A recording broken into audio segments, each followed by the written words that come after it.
ரீசென்ட்டா எங்க வீட்டுக்கு வந்து என்னோட ரிலேஷன் சன் ஒருத்தர் வந்தாரு. அந்த பையனுக்கு பார்த்தீங்கன்னா, வயது 35 திருமணம் ஆயிடுச்சு. ஒரு குழந்தை இருக்கு. ஹஸ்பண்ட், ஒய்ஃப் 2 பேருமே வந்து வொர்க்கிங். எங்க வீட்டுக்கு வந்துட்டு பேசிட்டு, எங்க கேட்டட் கம்யூனிட்டிலாம் சுத்தி பார்த்த பிறகு, "அங்கிள், நானும் இந்த மாரி ஒரு இடத்துல ஒரு 2 பிஹெச்கே அல்ல அட்லீஸ்ட் ஒரு 1 பிஹெச்கேவாவது நான் வந்து வாங்கணும்னு நினைக்கிறேன். கொஞ்சம் கைட் பண்ணுங்க. என்கிட்ட ஒரு 10 லேக்ஸ் வரைக்கும் நான் சேர்த்து வச்சிருக்கேன். மீதி இஎம்ஐல போயிடலான்ட்டு இருக்கேன்." எங்களுக்கும் எங்களுடைய ஒரு குழந்தை இருக்கு அவருக்கு. எங்க குழந்தைக்கு ஒரு கம்ஃபர்டபுளான லைஃப் வேணும்னு நெனைக்கிறோம். நீங்க கொஞ்சம் கைட் பண்ணுங்க அப்புட்னாரு. நான் அவருக்கு சொன்னது ஒண்ணே ஒண்ணு தான். அவசரப்படாதீங்க. இதே மாரி கேட்டட் கம்யூனிட்டில நீங்க வீடு வாங்கணும். ஆனா, அந்த ஒரு டிசிஷன அடுத்த ஒரு 10லேருந்து 15 வருஷம் தள்ளி போடுங்க. உங்களுக்கு ஒரு 45 வயது ஆகும்போது அந்த மாரி ஒரு திட்டத்த போடுங்க. ஏன்னா, அதுக்கு 2 காரணங்கள நான் சொன்னேன். 1, இன்றைக்கு தேதியில ஒரே ஒரு குழந்தை தான் இருக்குன்ட்டு, நீங்க வந்து ஒரு 1 பிஹெச்கேவோ அல்லது ஒரு 2 பிஹெச்கேவோ, ஈவன் காம்பேக்ட் 2 பிஹெச்கேவோ, அதாவது 2 பிஹெச்கே விட ஒரு சின்ன சைஸ் காம்பேக்ட் 2 பிஹெச்கே வாங்கிட்டீங்கன்னு வச்சுக்கங்களேன். அடுத்த 10 வருஷத்துக்குள்ள உங்களுக்கு இன்னும் 1 குழந்தை பிறக்குது, இல்ல 2 குழந்தை பிறக்குதுன்னா, உங்களுக்கு அன்னைக்கு வந்து அடிஷனல் ஸ்பேஸ் தேவைப்படும். 45, 50 ஆன பிறகு, ஏற்கனவே இந்த புது வீட்டுக்கே நீங்க வந்து இஎம்ஐ கட்டிக்கிட்டு இருக்கும்போது, வேற ஒரு வீடு புதுசா வாங்கணும்னு நினைக்கிறதே கஷ்டமா இருக்கும். 2வது ரீசன், உங்க குழந்தை இப்ப தான் வந்து பொறந்து ஒரு 2 வயசு கூட ஆகல இன்னும் அவளுக்கு.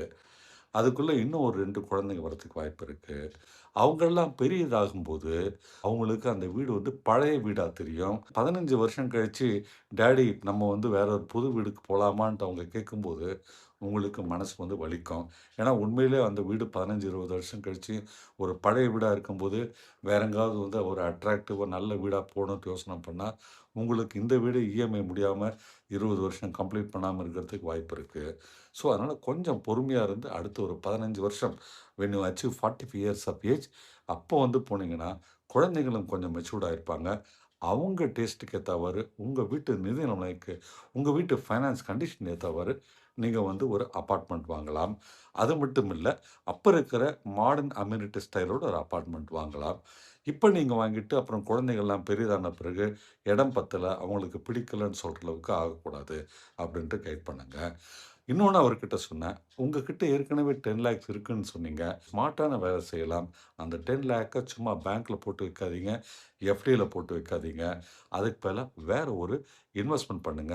அது ஷேர் மார்க்கெட்டோ அல்லது வந்து சிப் என சொல்லப்படும் சிஸ்டமேட்டிக் இன்வெஸ்ட்மென்ட் பிளானோ அல்லது மியூச்சுவல் ஃபண்டோ இல்லைங்க. எந்தவித ஃபைனான்ஸ் மார்க்கெட்டுமே கிடையாது. அது ப்ராப்பர்ட்டி வாங்குறது. அந்த ஒரு நண்பருக்கு நான் சொன்ன ட்ரிக் இதாங்க. கையில 10,00,000 இருக்குன்னா, எங்காவது சென்னையில வந்து பழைய வீடுகள தேடி புடிச்சு, நிறைய சந்து வீடுகள்லாம் இருக்கும் சென்னை சிட்டில பார்த்தீங்கன்னா, அந்த மாரி இடத்துல ஒரு வீடு வாங்கி போடுங்க. வாடகை பார்த்தீங்கன்னா, அந்த 10,00,000க்கு 15,00,000க்கு வந்து மிஞ்சி போனா ஒரு 5,000, 10,000 தான் வரும். பரவால்ல. 10 வருஷம் அந்த வீட்ட நீங்க வச்சிருக்கீங்கன்னா, உங்களுக்கு போட்ட முதல்ல அந்த வீட்லருந்து வாடகையிலே எடுத்துடலாம்.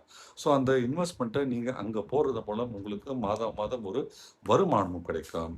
நீங்க வந்து ஒரு வீட்ட புதுசா வாங்கணுன்ட்டு 45, 50 வயதுல வந்து ஒரு அபார்ட்மெண்ட்டோ, ஒரு வீடோ வாங்கணும்னு நினைக்கும்போது, இந்த பழைய இடத்த அப்படியே டிஸ்போஸ் பண்ணுங்க.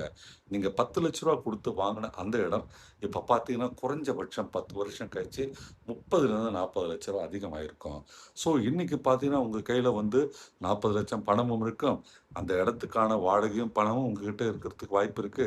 அதெல்லாம் சேர்த்து நீங்க ஏற்கனவே இப்போ வந்து சேர்த்து வச்சிருக்கிற மீதி பணத்த வச்சு கம்ஃபர்டபுளான ஒரு இடத்த வாங்கலாம். இல்லாட்டி ரொம்ப கம்மி இஎம்ஐக்கு போயிட்டு அந்த இஎம்ஐய நீங்க ரிட்டயர் ஆகறதுக்கு முன்னால முடிக்கிறதுக்கு வாய்ப்பு இருக்கு. இத வந்து இங்கிலீஷ்ல வந்து பையிங் அன் அக்லி ஹவுஸ் அப்படின்னு சொல்லுவாங்க. ஸோ ஃபர்ஸ்ட்டு வீட வந்து ஒரு அக்லி ஹவுஸா வாங்கிட்டு, அத வந்து கொஞ்ச நாள் அப்படியே விட்டுட்டு, அதனுடைய வேல்யூ ஏறுன பிறகு அத சேல் பண்ணிட்டு, அதிலிருந்து புதுசா ஒரு வீடு வாங்குறது தாங்க அதுக்கான டெக்னிக் அது. இது வந்து வெளிநாட்ல பல இடங்கள்ல ஃபாலோ பண்றாங்க. இது வந்து ரொம்ப, ரொம்ப, ரொம்ப ஒரு சிம்பிள் டெக்னிக். இத வந்து நெறைய பேருக்கு தெரியாது. நான் உங்களுக்கு சொல்றேன். இந்த டெக்னிக்க ஃபாலோ பண்ணுங்க. ரொம்ப ஈஸியா நீங்களுமே திட்டமிட்டீங்கன்னா, ஒரு வீட வாங்க முடியும். இஎம்ஐ இல்லாமலே வாங்க முடியும்.